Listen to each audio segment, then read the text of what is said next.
So, one very cool thing that I've got to experience because of COVID, I know that sounds a little ridiculous, but it's sitting in the studio while the players are on the stage without an audience. You get to literally hear everything. And it's crazy because even the audio from the game and the announcers aren't plumbed into the actual studio atmosphere. So I literally get to sit there and there's like a projector screen and it's you don't hear any audio, and so all you're hearing is the sound of the players' voices as they're trying to do different calls, and they're trying to call for different things on the map, whatever. And it's a very unique experience, and like I'm like really grateful actually that I get to experience this, because I don't think I'm ever going to experience this ever again.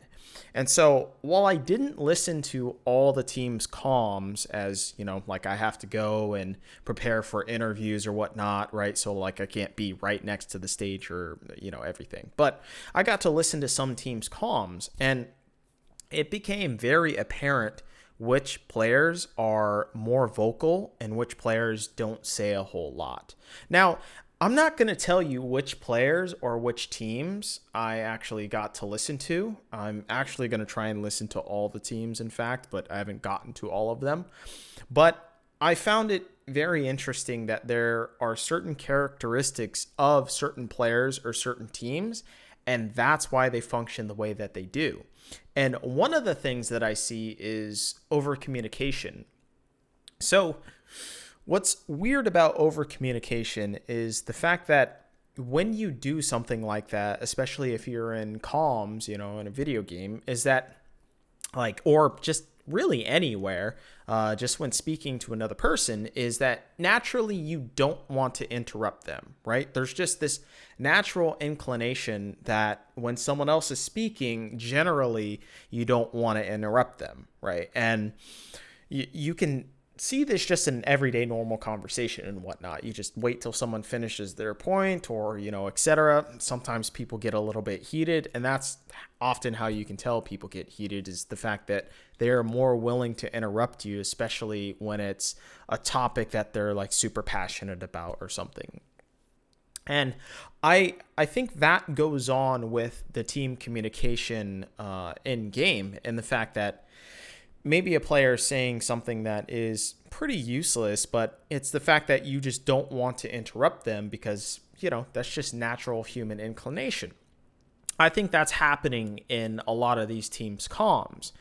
Now, if you don't know how voice and headphones work, this is a different dynamic of that particular thing of how you don't want to interrupt someone, and it becomes a little bit more convoluted with the sound orientation of someone's voice. And that I sometimes I work with people in podcasts, and they will say things that it's just filler, or it's something that's very useless, like a or okay, or yeah, and while someone else is talking. And it operates differently. I don't know if you guys have ever experienced being on a podcast, or even when you're just gaming with your bros or something, is that when someone does add that filler, it's not the same as talking in the same room or the same space, because it then puts out the same decibels as the other person, right? So when someone else is talking and making actual cogent point, your yas or mm-hms or commentaries have the same amount of volume, versus normally when you're in a room with someone else, usually those types of additives are smaller, right? Like they don't output as much sound, so they don't really convolute the conversation.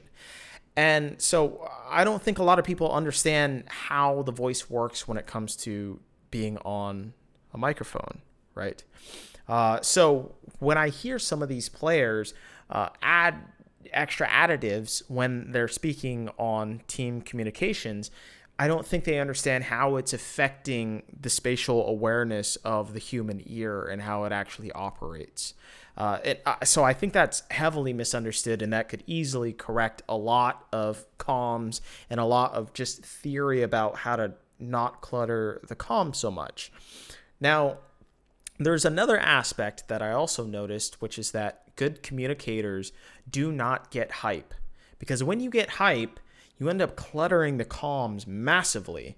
And when that happens, sometimes you can't hear what the correct call is because people are just shouting constantly and you just don't know really what to follow. So I feel like that's half of the miscommunication, or maybe half of the different target selection that happens that ends up being correct, or maybe a play that ends up being incorrect. And even just on the basic level, I see sometimes players will mistime a person who clicks stopwatch or clicks Zonias, and you're supposed to use your skill shots in order to hit that target afterwards.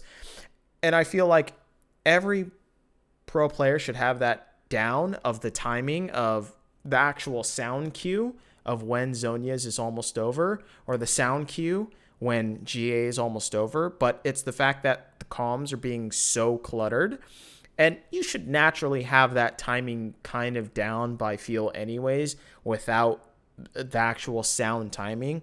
But for me, the sound timing actually helps. And so this is the only excuse as to what I can think of why sometimes pros actually miss their skill shots after someone comes out of stopwatch or Zonias. That's the only excusable thing that I can think of, but it really realistically shouldn't be excusable.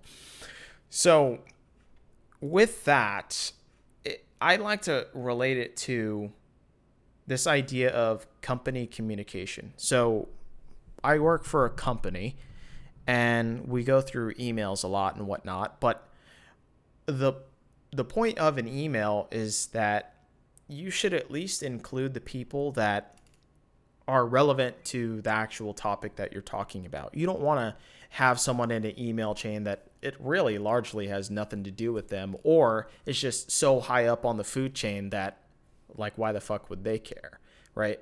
But in the same instance, you can't assume that your knowledge of that particular area doesn't, like, it should disclude someone that is very high up or is, high up on the food chain, etc. Because it's kind of like, an unknown. I forgot, it was like this general or whatever, which had said this over in the US of there are known knowns and there are unknown unknowns. It actually came from a physicist. In fact, he had created this square talking about knowns, unknowns, known unknowns, and unknown unknowns. Anyways, but the general was called Rumsfeld, and of course you could attribute that adaptation to Pulp Fiction later on. But anyways, it's that idea that there can be things that are known unknowns, or something into which a higher up person in the company actually knows something that you don't know.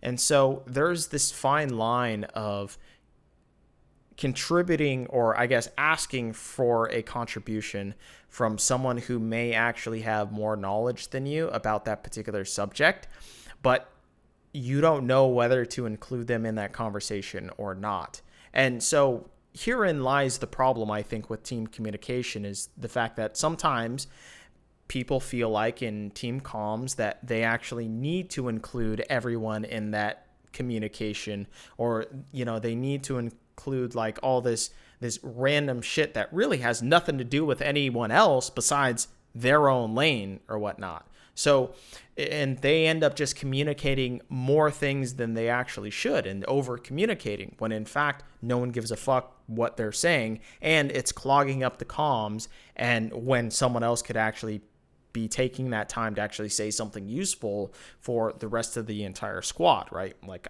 I would say that the jungler should have most control over the comms when it comes to the early game, which is, probably the most important part of the communication aspect. And it's kind of weird, but I like to make this akin to a Cypher. So if you guys don't know, like, this is like the old school term for a freestyle. for it's essentially when you get into like a hip hop freestyle, a rap freestyle, and people are like kind of standing around or whatnot. Maybe you got a couple drinks or whatnot, and you're at a party or something, and someone starts to kick a beat, or you have an instrumental in the background, etc., and someone kicks a flow. What you need to recognize in that type of environment is when you can actually enter that and kind of kick your own flow at the same time. And sometimes people will give you gaps in order to actually say some type of freestyle or whatnot. And this is, I think, an attribution of a good freestyler, and it's also an attribution of someone who knows exactly when to butt in when they should. And oftentimes you'll see with a person who is really good at freestyling, or decent at it, I guess, is that they'll start out acknowledging that they want to get in on the Cypher, right? They'll say like, yeah. And then the other person will come in and they'll end their rhyme, with a pass off, and they'll be like, and my man Izento got something to say. Yeah, he go on like every day. And bam, it'll kick over to me, I guess. And then I'm able to kick my flow or whatnot. And I feel like it seems like with teams, they don't know when there is this pocket of information to where they can actually enter the Cypher, right? And I actually noticed when I was looking at these teams and their communication, is that it seems like bot lanes are actually communicating very, very minimally, and I think maybe less than they would like to. And I don't know if this is rather that they are just so well versed with each other's movements that they actually don't need to communicate, which I would think is a really fantastic thing. And maybe that is the case. Maybe I just need to watch more teams, at the stage and actually listen to who's talking and who's not. But I have noticed that the bot lane usually has a very minimal type of communication in game and in the comms. And then when it starts to get more towards the mid game or whatnot, the supports are actually talking a fair bit more, which is exactly, how you would want it, I guess, if you were just theorizing about the communication aspects. And actually, as a sidebar, I was thinking about this as I was listening to some teams. I think it would be actually really sick if bot lanes had their own private channel.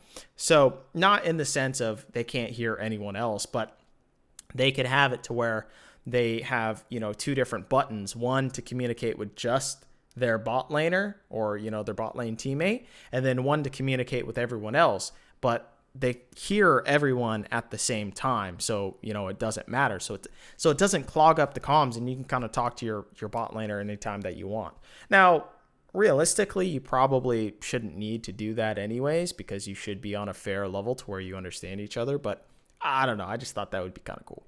But this made me think of something else, which is that I think with the whole topic of Champions Queue and whatnot, and that whole, I guess, scenario of how you maybe have to play differently when it comes to solo queue versus competitive, as we all should know by now that is in fact the case. And there are some players that are just incredibly good at solo queue, but there are some players that are just really good at competitive League of Legends, in NALCS, right? But it's that there seems to be this case to where I think if you're a player, you can take advantage of the lack of communication or cohesion when it comes to a coordinated team that has comms and has fluidity between each other and communication between each other. And then you have solo queue, which they might not be in comms, or they might be 5 different Champions Queue players that are trying to get on the same comms, and it's kind of a little chaotic. And maybe that's why lane prowess actually is more beneficial when it comes to Champions Queue or a queue like that, for instance. So that's just a little side tangent. Maybe someone could pick up those breadcrumbs and just see where that goes. So what I heard in one team's comms versus another was they stated their win conditions. And I think the better team oftentimes states their win conditions. This is what the enemy team can do. This is what we can't do. This is what we should try and go for. This is the current state of the game, etc. Just that small tidbit of information, of, hey, they don't really have good engage, just so you guys know. So, like, what we can do is we can play the team fights out this way, right? Like, that's such great of a reiteration of exactly what you guys need to focus on as a team and how you need to refocus and how you need to plan out maybe your objective control, et cetera, et cetera. Like, just that little small phrasing is worth its weight in gold. And I see a lot of the times players or teams, they don't know their win conditions, and so therefore they don't actually pursue them. So when someone says that in comms, and I noticed this of a particular team, I was just like, that player is why he's the shit. And so that sounds like it is maybe a little underutilized. And so I want to watch that more and more as I listen to more comms and whatnot, as I'm now given the chance to do, because I could be there in person without a crowd. It's actually such a great luxury. It's really awesome. So with that, I think really one of the big faults of team communication is that they try and settle debates within comms. And what's ridiculous about it is that there is an ever-evolving window and circumstances to where you don't have time to have a fucking, like a United Nations vote on what the fuck that you should be doing with this shit, Like I'm sorry, but you can't just get everybody's vote and say yay or nay. You got to pull the trigger, and you got to decide maybe who can pull the trigger more often than someone else who can. So you do have to set up some type of a system to where not everyone's going to be able to say their piece or say their ideas or whatnot. And as we know, there are certain timing windows to where you have to pull the trigger or not. I think we've all been in that situation to where maybe you kill 2 people on the map and you got to immediately go to Baron, and you have 5 seconds in order to decide if you guys want to go towards the Baron or if you guys want to go and push mid, right? And maybe one person or 2 people think that they need to push mid and get the tier 2 turret, and you're thinking to yourself, just like, dude, I just killed the jungler. They're down for 20 seconds. We can totally go and get this Baron, but I need all of you guys to go here now, and I don't have 5 seconds of you dilly-dallying or fucking around in order to push a minion wave or attack that turret and then run all the way back and try and help us kill the Baron. It's like, we need to make this decision now. And so League of Legends has such a small timing window in some situations and circumstances that there is no time for debate. And that's how teams need to clean up comms, is that you should get on the same page before you even get in game. That's where VODs come in. That's where you philosophize about the game and you decide certain things or certain adaptations that you need to do, or maybe certain errors that you had done in the past and that you need to keep mind of, at the moment when you're in your particular games. And this had made me think about this type of idea with High's segment recently on the LCS broadcast with Blabber. I'd actually like teams to do this. And so it was basically High would put on the screen of a particular pause in a play and have Blabber break down his thought process of exactly what's going on, his decision making about what to do in the future, etc. And I'd actually like teams to do this, but a different adaptation of have the screen pause and say, okay, what do you think Blabber is going to do here? Or what do you think Jojo Pune is supposed to do right here? And I think that would help players get on the same page a lot, because it makes you try and think of what your teammate is trying to do. And then maybe your teammate can respond and be like, that's partially right, actually, but I was going to go and loop around maybe this way, but I was actually looking for that end result play of maybe Lee Sin kicking this guy back. So like, you guys are relatively on the same page, and that's something that can actually work out. So I think overall, just over communication is something that plagues, I think, a lot of teams more than you would think. And I don't have all the firsthand experience of listening to all the different teams or whatnot, but this is something that I see a lot of the top teams separate from the bottom teams, and I just think it's something that is really under-focused from a lot of the middle table or bottom table LCS teams.